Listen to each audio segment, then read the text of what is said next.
ತಾಯಿ ಇರ್ತಾಳ, ಬಡವಿ ತಾಯಿ. ತಾಯಿ ಬಡವಿ, ಆಕಿ ಇನ್ನೊಬ್ಬರ ಹೊಲದೊಳಗೆ ಕೆಲಸ ಮಾಡಿ ಬದುಕುವ ತಾಯಿ. ಯಜಮಾನ್ ತೀರ್ಕೊಂಡಿರ್ತಾನ, ಒಬ್ಬನೇ ಮಗ ಇರ್ತಾನ. ಮಗನಿಗೆ ಹೇಳ್ತಾಳ, ಮುದುಕಿ ಆಗಿರ್ತೈತಿ ಪಾಪ, ಅನಾರೋಗ್ಯದ ಕಾಲ. ತಾಯಿ ಮಗನಿಗೆ ಹೇಳ್ತಾಳೆ, ಅಪ್ಪ ನೀ ದೊಡ್ಡವ ಆಗ್ಬೇಕು.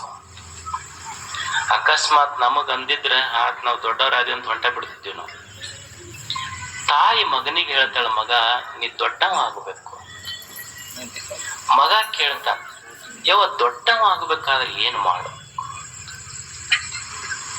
ಯವ ದೊಡ್ಡವ ಆಗ್ಬೇಕಾದ್ರೆ ಏನು ಮಾಡಬೇಕು?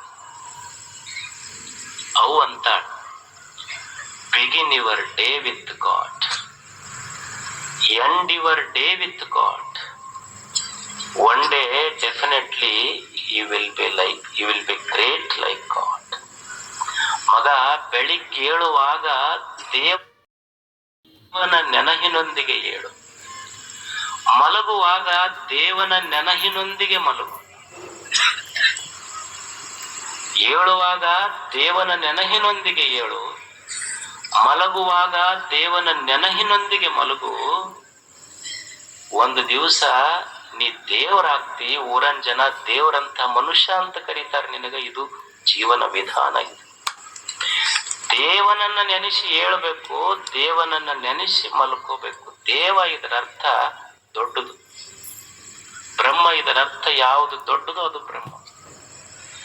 ಮಗ ಈ ಜಗತ್ತಿನೊಳಗೆ ಯಾವುದು ದೊಡ್ಡದಿದೆ, ಯಾವುದು ಶ್ರೇಷ್ಠದ ಅಲ್ಲ ಅಂತ ಶ್ರೇಷ್ಠ ವಿಚಾರದೊಂದಿಗೆ ಏಳಬೇಕು. ಮತ್ತು ಶ್ರೇಷ್ಠ ವಿಚಾರ ಮಾಡಿನೇ ರಾತ್ರಿ ಮಲಗಬೇಕು. ಒಂದ್ ದಿವಸ ನೀನು ಶ್ರೇಷ್ಠ ವ್ಯಕ್ತಿ ಆಗ್ತಿ ಭೂಮಿ ಮೇಲೆ. ಮಗ ಅಂತಾನ, ಯಾವಾಗ ಖರೆ ನನಗೂ ಇದು ಗೊತ್ತಾತ್ ನೀ ಹೇಳುದು. ಚಲೋ ವಿಚಾರದಿಂದ ಏಳು, ಚಲೋ ವಿಚಾರದಿಂದ ಮಲಕೋ. ಒಂದ್ ದಿವ್ಸ ನೀ ಬಹಳ ಶ್ರೇಷ್ಠ ಆಗ್ತಿ ಅಂತೀಯಲ್ಲ. ಮತ್ತು ಒಮ್ಮೊಮ್ಮೆ ಕನಿಷ್ಠ ಕೆಟ್ಟ ವಿಚಾರಗಳು ಬರ್ತಾವಲ್ಲ, ಏನ್ ಮಾಡ್ಬೇಕು ಅಂದ ಮಗ. ಈ ಜೀವನದ ಯಾತ್ರೆಯಲ್ಲಿ ಒಮ್ಮೆ ಕೆಟ್ಟ ವಿಚಾರಗಳು ಬರ್ತಾವಲ್ಲ, ಏನ್ ಮಾಡ್ಬೇಕು? ಅವಾಗ ತಾಯಿ ಅಂತಾಳ, ಮಗ ನಾ ಏನು ಶಾಸ್ತ್ರ ಓದಕ್ಕೇನು, ನನಗೇನು ದರ್ಶನ ಓದಕ್ಕೇನು, ಸಾಲಿ ಕಲ್ತಿಲ್ಲ ನಾನು. ಆದ್ರೆ ನನ್ನ ಜೀವನದ ಅನುಭವ ಹೇಳ್ತೀನಿ ನೋಡು ಮಗ.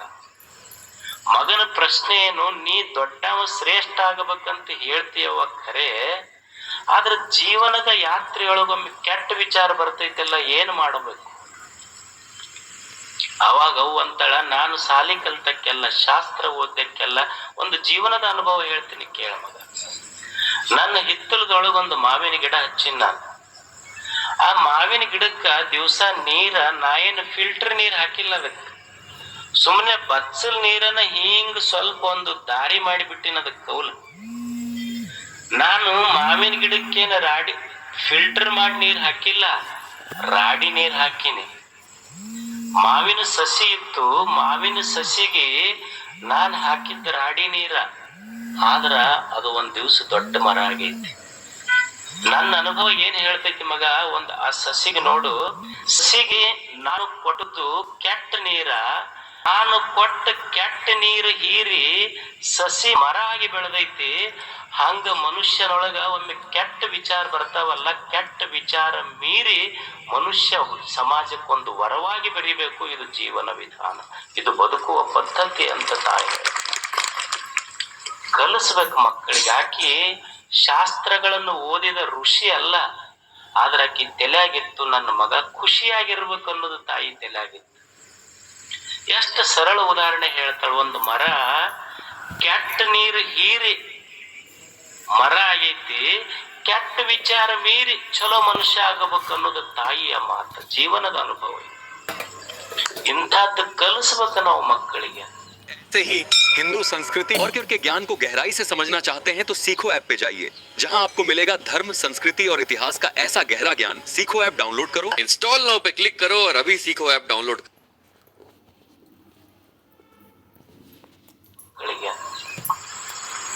ಇಂಥದ್ದು ಕಲಿಸ್ಬೇಕು ನಮ್ಮ ಮಕ್ಕಳಿಗೆ. ಸಂಸ್ಕಾರ ಯಾವಾಗ ಕೊಡೋದು? ಒಬ್ಬ ವ್ಯಕ್ತಿ ಇದ್ದಂತ, ಅವ ಊರಾಗ ಕಟ್ಟಿ ಕುಂತ್ರ ಯಾರ ಅವ್ರು ಮನಿ ಮುಂದ ಹಾಯ್ದು ಹೋಗ್ತಾರ ಎಲ್ಲರಿಗೂ ಬೈತಿದ್ದ. ಮತ್ ಅಂತಿಂತವಲ್ಲ ಊರಾಗ ಯಾರು ಬೈತಿದ್ದಿಲ್ಲ, ಅಂತವೆಲ್ಲ ಪದ ಉಪಯೋಗ ಮಾಡ್ತಿದ್ದ. ಒಟ್ಟ ಅವ್ರ ಕಟ್ಟಿ ಮುಂದೆ ಯಾರು ಹೋಗ್ತಾರ ಮನಿ ಮುಂದ ಬೈತಿದ್ದ, ಬರ್ತಿದ್ದ ಅವ್ರಿಗೆ ಬೈತಿದ್ದ. ಒಂದ್ ದಿವ್ಸ ಅವನ ಸಾವಿನ ಸಮಯ ಬಂತು. ಈಗ ಆಗೋ ಮುದುಕ್ ಹೊಕ್ಕಿತ್ತು. 4 ಮಂದಿ ಮಕ್ಕಳಿದ್ರು ಅವನಿಗೆ. 4 ಮಂದಿ ಕರೆಸ್ತ ಕೈ ಮೇಲೆ ಕೈ ಹಾಕಿರಂತವ್ರು ಮುದುಕ್. ಏನಪ್ಪ?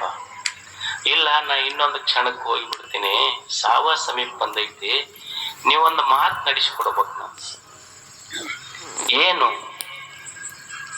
ಇಷ್ಟ ದಿವ್ಸ ನಮ್ಮ ಓಣ್ಯಾಗ ಯಾರ ಬರ್ಲಿ ಬಂದವ್ರಿಗೆಲ್ಲ ನಾ ಬರೀ ಕೆಟ್ಟ ಕೆಟ್ಟ ಶಬ್ದ ಬಳಸಿ ಹೋಗೋವ್ರಿಗೆ ಬೈದೀನಿ, ಬರೋವ್ರಿಗೆ ಬೈದೀನಿ. ನಾ ಹೋದ್ಮೇಲಾರ ಊರನ್ ಮಂದಿ ಈ ಮಕ್ಕಳಿಗಿಂತ ಇವ್ರ ಅಪ್ಪನ ಚಲೋ ಅಪ್ಪ ಅನ್ಬೇಕು ನೋಡಪ್ಪ. ಅವಾಗ ಅವ ಅಂದ, ಅವ್ರು ಬಿಡಿ ಅಪ್ಪ, ನಡೆಸ್ಕೊಡ್ತೀವಿ ಇದನ್ನ. ಅವ್ರ ಅಪ್ಪನ ಪುಣ್ಯತಿಥಿ ಮುಗೀತು. ನಡಬರ್ಕ್ ಕಟ್ಟಿಗೆ ಬಂದ್ರ 4 ಮಂದಿ ಮಕ್ಕಳು ಲಟ್ಟ ಲಟ್ಟ ಬಡಗಿ ತಗೊಂಡ್ಬಂದ್ರ. ಅವ್ರು ಯಾರು ಊರಾಗ ಓಣ್ಯಾಗ ಅಡ್ಡಾಡ್ತಾರ ಅಡ್ಡಾಡಿಸಿ ಹೊಡಾಕತ್ರ ಅವ್ರು. ಅವಾಗ ಊರನ್ ಮಂದಿ ಅಂದ್ರಂತ, ಇವ್ರ ಮಕ್ಕಳು ನೋಡಿದ್ರೆ ಇವ್ರ ಅಪ್ಪನ ಚಲೋ ಇದ್ನಪ್ಪ ಅಂದ್ರಂತ. ಅವ್ರು ಇಂಥ ಮಕ್ಕಳಿಗೆ ನೋಡಿದ್ರ ಇವ್ರ ಅಪ್ಪನ ಬಾಳ ಚಲೋ ಇದ್ದ. ಮಕ್ಕಳಿಗೆ ಕಲಿಸು. ಇದು ಮನಸ್ಸನ್ನೋದೇನೈತಲ್ಲ, ಇದು ಒಂದು ಮಗು. ಇದು ಇದ್ರ ಜೊತೆ ಗುದ್ದಾಡಿ ಕಲಸಕ್ ಆಗೋದಿಲ್ಲ ನಮಗ. ನಿನ್ನ ವಿವೇಕ ತಾಯಿ ಆಗಬೇಕು, ನಿನ್ನ ಮನಸ್ಸು ಮಗುವಾಗಬೇಕು. ನಿಜಗೊಂಡ್ರು ಕೋಗಿಲೆ, ಚೆಲ್ಲುವ ಕೋಗಿಲೆ, ಮುದ್ದು ಕೋಗಿಲೆ, ಜಾಣ ಕೋಗಿಲೆ ಮನಸ್ಸಿಗೆ ಅಷ್ಟು ಪ್ರೀತಿ ಮಾಡ್ತಾರ. ಅವ್ರು ವೈರಿ ಅನ್ಲಿಲ್ಲ ಇದಕ್ಕ, ಮಗು. ಇದು ಹಂಗ ಮನಸ್ಸು ಕೆಟ್ಟದ ವಿಚಾರ ಮಾಡ್ತಿರ್ತೈತಿ. ಮತ್ತ ನಾವು ಪ್ರಯತ್ನ ಮಾಡಿ ಮಾಡಿ ಒಳ್ಳೇದು ಕಲಿಸ್ಬೇಕು. ಇದು ಮಗು, ಮನಸ್ಸು ಮಗುವಾಗಬೇಕು, ತಾಯಿ ವಿವೇಕವಾಗಬೇಕು. ವಿವೇಕ ತಾಯಿ ಆಗಬೇಕು. ಈಗ ತಾಯಂದಿರ್ ಇರ್ತೀರಿ ಮನ್ಯಾಗ, ಸಣ್ಣ ಹುಡುಗಿರ್ತೈತಿ.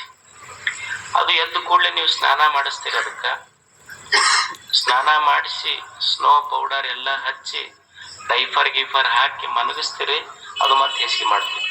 ಹಿಂಗ ಅಡಿಗೆ ಮನ್ಯಾಗ ಹೋಗಿ ಬಂದಕ್ಕೆ ತಾಯಿ ಮತ್ ಬಟ್ಟೆ ಬೀಸ್ತಾಳ, ಮತ್ ಡೈಫರ್ ಚೇಂಜ್ ಮಾಡ್ತಾಳ, ಮತ್ ಸ್ನಾನ ಮಾಡಿಸಿ ಮತ್ ಸ್ನೋ ಪೌಡರ್ ಹಚ್ಚಿ ಅಡಿಗೆ ಹಚ್ಚಿ ಮತ್ ಬಟ್ಟೆ ಹಾಕಿ ಕುಂದರ್ಸ್ತಾಳ. ಮತ್ ಅಡಿಗೆ ಮನ್ಯಾಗ ಹೋಗಿ ಬರೋದ್ರಾಗ ಮತ್ ಅಂಗಳದಾಗ ಬಂದ್ ರಾಡ್ಯಾಗ ಆಡ್ತೈತ. ಮತ್ ತಾಯಿ ಮತ್ ಅದಕ್ ಸ್ನಾನ ಮಾಡಿಸ್ತಾಳ, ಸ್ನೋ ಹಚ್ತಾಳ, ಪೌಡರ್ ಹಚ್ತಾಳ, ಬಟ್ಟೆ ಹಾಕ್ತಾಳ. ಮತ್ ಹೋಗೋದ್ರಾಗ ಮತ್ ಇನ್ನೊಂದ್ ಅಂಗಳಕ್ ಬಂದು ಮತ್ ಹೊಲಸು ಮಾಡ್ಕೊಂತೈತಿ. ಭೂಮಿಯ ಮ್ಯಾಲ ಯಾವ ತಾಯಿ ಆದ್ರೂ ಎಷ್ಟು ಸಲ ನಿನಗೆ ಸ್ವಚ್ಛ ಮಾಡೀನಿ, ಇಂದ ಮೇಲೆ ನೀವು ಹೊಲಸು ಮಾಡ್ಕೊಂಡ್ರೆ ಇನ್ನ ಮಾಡುದಿಲ್ಲ ಅಂತ ಯಾವ ತಾಯಿ ಆದ್ರೂ ಭೂಮಿ ಮೇಲೆ ಅಂದಾಳೇನು? ಹೆಂಗ ಭೂಮಿಯ ಮೇಲಿನ ತಾಯಿ ಅತ್ಯಂತ ಪ್ರೀತಿಯಿಂದ ತನ್ನ ಮಗನಿಗೆ ಸೇವಾ ಮಾಡೋದು ಬಿಟ್ಟಿಲ್ಲ, ಪ್ರೀತಿ ಮಾಡೋದು ಬಿಟ್ಟಿಲ್ಲ. ಅದು ಎಷ್ಟು ಸಲ ಹೊಲಸು ಮಾಡ್ಕೊಂಡ್ರು ಅದನ್ನ ತೊಳೆಯುವುದು ಬಿಟ್ಟಿಲ್ವೋ, ಹಂಗ ಮನಸ್ಸು ಎಷ್ಟು ಸಲಾರ ಹೊಲಸು ಮಾಡ್ಕೊಳ್ಳಿ, ತಾಯಿಯಾಗಿ ಅದನ್ನು ತೊಳೆಯುವುದು ಮಾತ್ರ ಬಿಡಬಾರದು. ಇದೊಂದು ಪದ್ಧತಿ. ಇದು ಚಲೋ ವಿಚಾರ ಕಲಿಯೋದು ಮನುಷ್ಯ. ನಮ್ಮ ವಿವೇಕ ತಾಯಿ ಆಗಬೇಕು, ಮನಸ್ಸು ಮಗುವಾಗ. ಅಂದ್ರೆ ಹೆಂಗ ತಾಯಿ ಮನಸ್ಸಿಗೆ ಶೃಂಗಾರ ಮಾಡ್ತಾಳಲ್ಲ, ಹಂಗ ಮನಸ್ಸನ್ನ ಶೃಂಗಾರ ಮಾಡಿಕೊಳ್ಳುವ ವಿಧಾನ ಕಲಿಬೇಕು ನಾವು. ಅಷ್ಟೇ. ಇದನ್ನ ನಮ್ಮ ದೇಶದ ಋಷಿಗಳು, ದಾರ್ಶನಿಕರು ಸಂಶೋಧನೆ ಮಾಡಿದ್ರು. ಸಣ್ಣ ಸಣ್ಣ ವಿಷಯಗಳ ಮೇಲೆ ಸಂಶೋಧನೆ ಮಾಡಿ ಶುರು ಮಾಡಿದ್ರೆ ಹೆಂಗಪ್ಪ ಈ ಮನಸ್ಸ, ಇದನ್ನ ಹೆಂಗ ಶೃಂಗಾರ ಮಾಡ್ಕೋಬೇಕಲ್ಲ, ಯಾವ ಕಾಸ್ಮೆಟಿಕ್ಸ್ ಯೂಸ್ ಮಾಡ್ಬೇಕಿದೆ. ಅಕ್ಕ ಒಂದು ಸಂಶೋಧನೆ ಮಾಡಿದ್ರು.